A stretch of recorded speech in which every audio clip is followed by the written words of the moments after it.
بسم اللہ الرحمن الرحیم۔ تقسیم اقترانی۔ ہم نے قیاس کی دو قسمیں پڑھی، قیاس اقترانی اور قیاس استثنائی۔ اس کی پہچان بھی میں نے آپ کو بتا دی۔ اگر حرف استثناء موجود ہوگا تو استثنائی، اور اگر حرف استثناء نہیں ہوگا تو اقترانی۔ اب ایک تقسیم اقترانی، قیاس اقترانی کی دو قسمیں ہیں، قیاس اقترانی حملی، قیاس اقترانی شرطی۔ وجہ اثر، اچھا اس کو پہلے ایسے سنیں کہ ہم نے کل پڑھا تھا کہ قیاس دو مقدمات سے مل کر دو قضیوں سے مل کر بنتا ہے، جس کو مقدمات قیاس کہا جاتا ہے۔ وہ مقدمات ہوتے کیا ہیں؟ قضایا ہی ہوتے ہیں، قضایا ہی ہوتے ہیں۔ وہ قضایا کون سے قضایا ہوتے ہیں؟ وہ پیچھے جو ہم اتنی تفصیل پڑھ چکے ہیں، یعنی قضایا کی اقسام کتنی ساری پڑھی ہیں نا، تو انہی میں سے کوئی نہ کوئی قسم ہوگی، انہی میں سے کوئی نہ کوئی ہوگا۔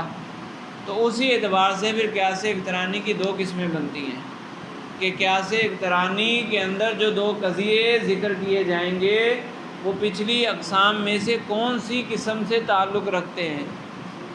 تو اس اعتبار سے پھر اس کی دو قسمیں ہیں، قیاس اقترانی حملی اور قیاس اقترانی شرطی۔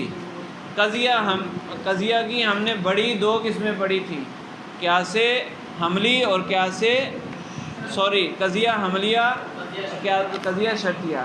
قضیہ کی دو بڑی قسمیں پڑھی تھی نا ہم نے، قضیہ حملیہ اور قضیہ شرطیہ۔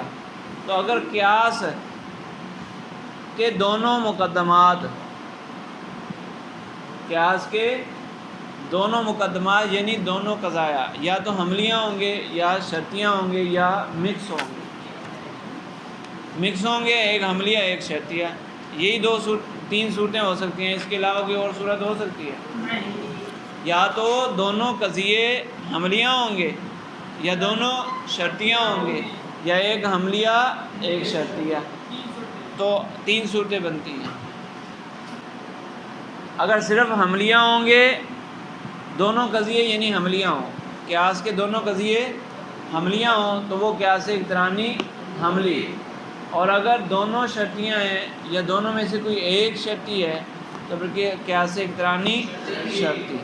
سمجھ آ گئی؟ بس آسان سی بات ہے۔ وجہ اثر جی دوسری اور تیسری کا ملا کر شرطی نام ہے نا، یہی تو بولا ہے کہ دونوں ہی شرطی ہوں یا ایک حملی اور ایک شرطی ہو، دونوں کو شرطی کہتے ہیں۔ ٹھیک ہے؟ تقسیم اقترانی، قیاس اقترانی کی دو قسمیں حملی اور شرطی۔ وجہ اثر، قیاس اقترانی دو ہاتھ سے خالی نہیں ہوگا کہ وہ محض قضایا حملیہ سے مرکب ہوگا یا نہیں۔ محض کا مطلب صرف قضایا حملیہ ہوں گے یا نہیں ہوں گے۔ تو اگر صرف قضایا حملیہ ہوں، بصورت اول حملی اور بصورت ثانی شرطی۔ تعریفات و امثلہ، مثالوں سے اور بات واضح ہو جائے گی۔ تعریف تو ہمیں سمجھ آ ہی گئی کہ جس میں صرف حملیہ ہوں وہ قیاس اقترانی حملی۔ تعریفات و امثلہ، قیاس اقترانی حملی وہ قیاس اقترانی ہے جو محض قضایا حملیہ سے مرکب ہو، جس کے دونوں قضیہ حملیہ ہوں، جیسے کلو انسان حیوان اور کلو حیوان حساس۔ یہ قیاس ہے، کلو انسان حیوان کلو حیوان حساس۔ ان دونوں قضیوں کو دیکھا جائے تو یہ کون سے ہیں؟ دونوں حملیہ ہیں، قضیہ حملیہ ہیں نا، دونوں ہی قضیہ حملیہ ہیں، تو اس کو کہیں گے قیاس اقترانی حملی۔ اقترانی کیوں کہیں گے؟ وہ تو ہم نے پہلے پڑھ لیا کہ اس میں کوئی حرف استثناء موجود نہیں ہے، نتیجہ مقدمات میں موجود نہیں ہے، تو اس لیے یہ قیاس اقترانی ہے۔ اور حملی اس لیے کہ اس کے دونوں مقدمے حملی ہیں۔ ٹھیک ہے؟ تو کلو انسان حیوان کلو حیوان حساس، نتیجہ آئے گا کلو انسان حساس۔ قیاس اقترانی شرطی وہ قیاس اقترانی ہے جو محض قضایا حملیہ سے مرکب نہ ہو، یعنی صرف قضایا حملیہ نہ ہو، حملیہ ہے تو ساتھ میں شرطیہ ہونا ضروری ہے یا صرف شرطیہ ہوں۔ عام ازیں کے وہ محض قضایہ شرطیہ سے مرکب ہو، یعنی یہ عام ہے، اس میں دونوں ہی صورتیں آ سکتی ہیں کہ دونوں قضیے شرطیہ ہیں یا ایک شرطیہ اور ایک حملیہ، ایک حملیہ اور ایک شرطیہ۔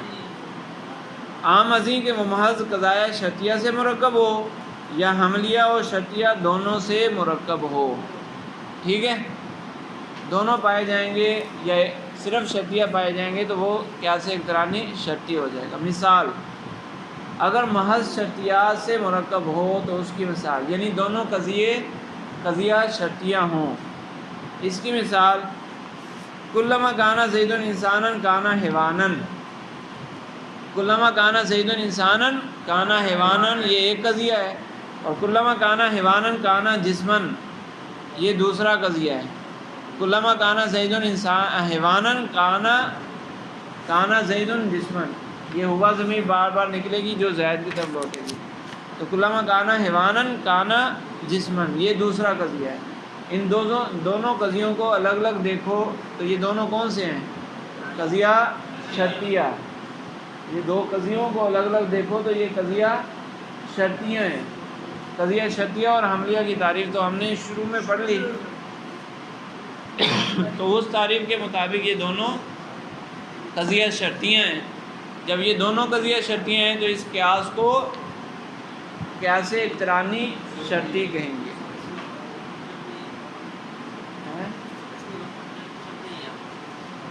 حرف شرط کہاں ذکر کیا تھا؟ حرف شرط کہاں ذکر کیا تھا؟ قضیہ شرطیہ کے لیے یہ ذکر کیا تھا کہ اس میں کوئی حرف شرط موجود ہو۔ اس کی تعریف یہ تھی کہ جس کو توڑا جائے تو دو قضیے نکلیں۔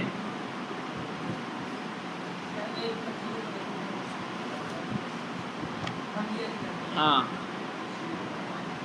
اچھا، کلما کانا زید انسان کانا حیوانا ایک قضیہ، کلما کانا حیوانا کانا جسمن یہ دوسرا قضیہ، تو اس سے نتیجہ آئے گا کلما کانا زید انسانا کانا جسمن۔ تو یہ قیاس اقترانی شرطی کی مثال کہ جو صرف شرطیات سے مرکب ہو۔ اگر شرطیہ اور حملیہ دونوں سے مرکب ہو تو اس کی مثال جیسے کلما کانا ھذا الشیء انسانا کانا حیوانا یہ ایک قضیہ، اور دوسرا قضیہ کلو حیوان جسمن۔ تو پہلا قضیہ کیا ہے؟ قضیہ شرطیہ، اور دوسرا قضیہ کون سا ہے؟ قضیہ حملیہ۔ تو قضیہ شرطیہ اور حملیہ سے مل کر بنائے تب بھی اس کو قضیہ شرطیہ کہیں، قیاس اقترانی شرطی کہیں گے۔ نتیجہ آئے گا کلما کانا ھذا الشیء انسانا کانا جسمن، یہ اس کا نتیجہ نکلے گا، ٹھیک ہے۔ آگے فائدہ کہنے کہ یہ جو ہم نے کہا کہ قضیہ صرف جو قیاس اقترانی شرطی وہ ہوتا ہے نا جو صرف شرطیات سے مل کر بنے یا شرطیہ اور حملیہ دونوں سے مل کر بنے، تو کہہ رہے ہیں اس کی 5 صورتیں بنتی ہیں۔ نمبر 1، 2 متصلوں سے مرکب ہو۔ قضیہ شرطیہ کی 2 بڑی قسمیں ہم نے پڑھی تھیں، قضیہ شرطیہ متصلہ اور قضیہ شرطیہ منفصلہ۔ تو قیاس کے دونوں مقدمے دونوں قضیہ شرطیہ متصلہ ہوں، یا دونوں قضیہ شرطیہ منفصلہ ہوں، یا ایک قضیہ شرطیہ متصلہ اور ایک قضیہ شرطیہ منفصلہ ہو، یا ایک قضیہ حملیہ اور ایک قضیہ شرطیہ متصلہ ہو، یا ایک قضیہ حملیہ اور ایک قضیہ شرطیہ منفصلہ ہو۔ یہ ٹوٹل 5 صورتیں بنتی ہیں۔ فائدہ قیاس اقترانی شرطی کی باعتبار مقدمات کے 5 قسمیں ہیں۔ نمبر 1، 2 متصلوں سے مرکب ہو۔ نمبر 2، 2 منفصلوں سے مرکب ہو۔ نمبر 3، متصلہ اور منفصلہ سے مرکب ہو۔ نمبر 4، حملیہ اور متصلہ سے مرکب ہو۔ نمبر 5، حملیہ اور منفصلہ سے مرکب ہو۔ ان میں سے قسم اول اور رابع کی مثالیں ذکر کر دی گئیں۔ پہلی قسم اول یعنی 2 متصلہ سے مرکب ہو، اس کی مثال دی تھی کلما کانا زید انسانا کانا حیوانا اور کلما کانا حیوانا کانا جسما، یہ دونوں قضیے شرطیہ متصلہ تھے۔ اور جو دوسری مثال ذکر کی تھی کلما کانا ھذا الشیء انسانا کانا حیوانا اور کلو حیوان جسم، اس میں ایک قضیہ شرطیہ متصلہ ہے اور دوسرا قضیہ حملیہ ہے. یہ دو مثالیں کہہ رہے ہیں ذکر کر دی ہیں، باقی پانچ میں سے جو باقی 3 قسمیں ہیں اس کی مثالیں یہاں پر ذکر نہیں. تو کہہ رہے ہیں باقی اختصاراً چھوڑ دی گئیں. باقی مثالوں کو یہاں ہم نے اس لیے چھوڑ دیا کہ یہ مختصر رسالہ ہے نا، یہ چھوٹی سی کتاب ہے. تعلیم منطق کے بارے میں ایک چھوٹی سی کتاب ہے، ابتدائی کتاب ہے. اگر تفصیل میں جائیں گے تو پھر یہ ایک بڑی موٹی کتاب بن جائے گی. تو پیچھے بھی تفصیلات چھوڑتے گئے ہیں، تو اسی طرح یہاں بھی تفصیل چھوڑ دی. تو انہوں نے کہا 5 قسمیں، اگر 5 صورتیں بنتی ہیں نا، لیکن اگر تفصیل مزید اس میں گہرائی میں جائیں تو ہزاروں قسمیں بن جائیں گی.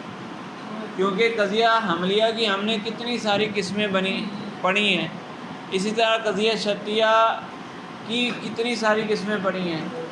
قضیہ حملیہ کی خارجیہ ذہنیہ حقیقیہ اور شخصیہ طبعیہ محملہ محصورہ، پھر محصورات کی محصورات اربع، پھر جہت کے اعتبار سے تقسیم پڑھی تھی ہم نے. تو یہ جو ساری اقسام ہے قضایا کی. اسی طرح قضیہ شرطیہ کے اندر متصلہ منفصلہ، متصلہ کے اندر لزومیہ اتفاقیہ، منفصلہ کے اندر انادیہ اتفاقیہ، کئی ساری قسمیں ہم نے پڑھی تھیں. وہ ساری اگر یہاں پر لے کر آئیں کہ پہلا قضیہ کون سا ہے، دوسرا کون سا، پہلا کون سا ہے، دوسرا کون سا، تو اس طرح ہزاروں مثالیں بن جائیں گی. صحیح ہے. تو وہ چونکہ مقصود نہیں ہے یہاں پر سمجھانا مقصود نہیں ہے، اس لیے چھوڑ دیا گیا. اصل بس اتنا ہی سمجھانا تھا کہ قیاس اقترانی حملی تبھی ہوگا جب دونوں قضیہ حملیہ ہوں. اگر دونوں حملیہ نہیں ہیں، چاہے ایک حملیہ ہے یا کوئی بھی حملیہ نہیں ہے، دونوں صورتوں میں وہ قیاس اقترانی شرطی بنے گا. آگے وہی بات ہے جو کل ہم پڑھ چکے ہیں، جو کل ہم نے 4 شکلیں پڑھی تھیں وہی بات ہے. تو وہ تو سمجھ لی ہم نے، تو اس کو یہاں سے پڑھ لیں بس. اشکال قیاس اقترانی، قیاس اقترانی کے نتیجہ دینے کی 4 شکلیں ہیں، چاہے قیاس اقترانی حملی ہو یا قیاس اقترانی شرطی ہو. وجہ اثر حد اوسط 4 ہاتھ سے خالی نہ ہوگا کہ وہ صغریٰ میں محمول اور کبریٰ میں موضوع ہوگا، یا صغریٰ اور کبریٰ دونوں میں محمول ہوگا، یا صغریٰ اور کبریٰ دونوں میں موضوع ہوگا، یا صغریٰ میں موضوع اور کبریٰ میں محمول ہوگا. بصورت اول شکل اول، بصورت ثانی شکل ثانی، بصورت ثالث شکل ثالث، اور بصورت رابع شکل رابع. تعریفات و امثلہ. شکل اول وہ شکل جس میں حد اوسط صغریٰ میں محمول اور کبریٰ میں موضوع واقع ہو، جیسے کلو انسان حیوان، کلو حیوان حساس، تو نتیجہ آئے گا کلو انسان حساس.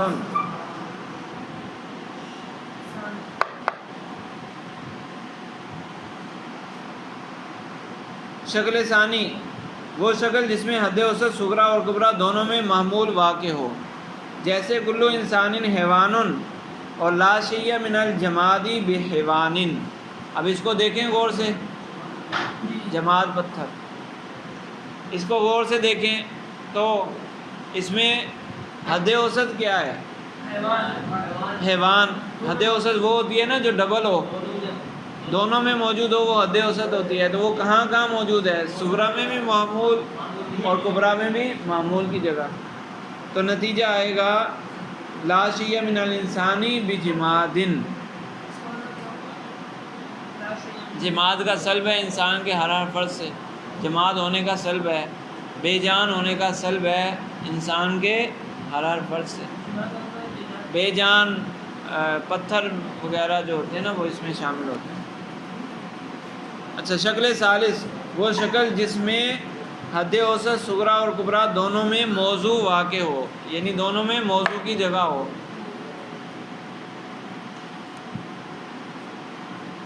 جیسے کلو انسان حیوان اور کلو انسان ناطق. کلو انسان حیوان کلو انسان ناطق. اب اس میں حد اوسط کیا ہے؟ انسان. اور دونوں جگہ کہاں ہیں؟ صغریٰ میں بھی موضوع کی جگہ اور کبریٰ میں بھی موضوع کی جگہ. یہ شکل ثالث ہو گئی. نتیجہ آئے گا بعد الحیوانی ناطقن. یہ نتیجے کیسے آ رہے ہیں وہ میں نے آپ کو بتایا تھا کہ اس کی کچھ شرائط ہوتی ہیں، وہ شرائط کا لحاظ کر کے وہ پورا طریقہ کار بتایا جاتا ہے کہ اس طرح بناؤ گے تو اس طرح نتیجہ آئے گا. وہ انشاءاللہ اگلی کتاب میں.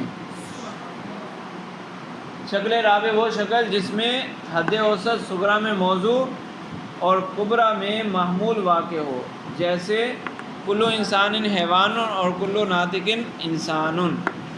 تو اس میں دیکھ لو کہ حد اوسط کیا ہے؟ انسان. یہ صغریٰ کے اندر موضوع کی جگہ ہے اور کبریٰ کے اندر معمول کی جگہ ہے، لہٰذا یہ شکل رابع بن گئی. اور اس کا نتیجہ آئے گا بعد الحیوانی ناطقن. ٹھیک ہے، چلیں یہاں تک کافی ہے.